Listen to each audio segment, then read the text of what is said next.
And so again, we have to remember that sometimes the days that we plant the seed is not the day that we harvest the seed. We have to go, okay, great. Then what is going to allow me to grow? We know that our root systems are our convictions.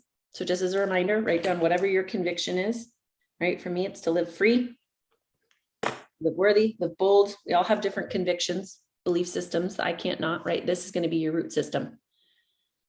Now what we have to look at is, well, how do I grow them?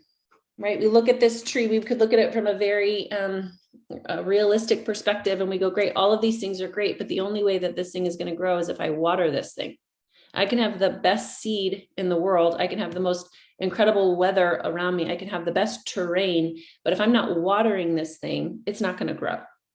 Right? So water is what we're going to look at today. The water for your, ultimately for your soul, the things that are actually going to help you manifest the things that are most important to you. And we're not talking burnout. We're not talking willpower.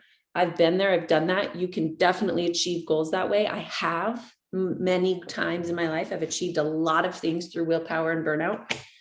But today, what we're going to be looking at is your growth hacks, also known as values.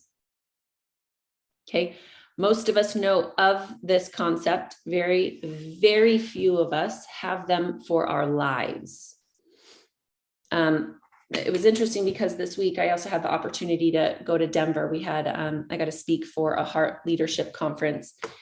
And I actually also had the chance to work with a handful of clients who have been working with me long enough that we've actually established values for their business. And most of you guys have values for your business. And as I continue to dig with these guys, we saw how important these values were for the business, right? Now, let me tell you again from a business perspective how this works, because what was also really interesting to me is that these individuals have values for their business. They just didn't have values for their life.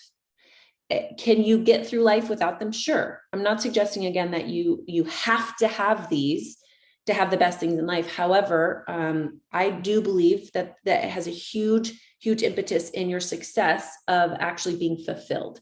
So what we're talking about today is not just another success metric that you can measure. Remember, we talk a lot about Tony Robbins' quote, the idea that success without fulfillment is the ultimate failure.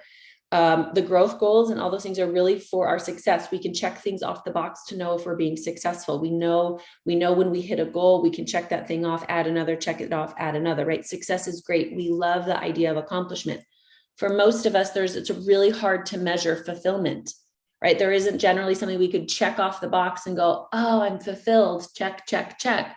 It's ultimately something so much deeper. We would know it, right? It sits further down in our gut, in our intuition, in our place of knowing. That's what we're going to be talking about today, which is why you get to do the work. Okay.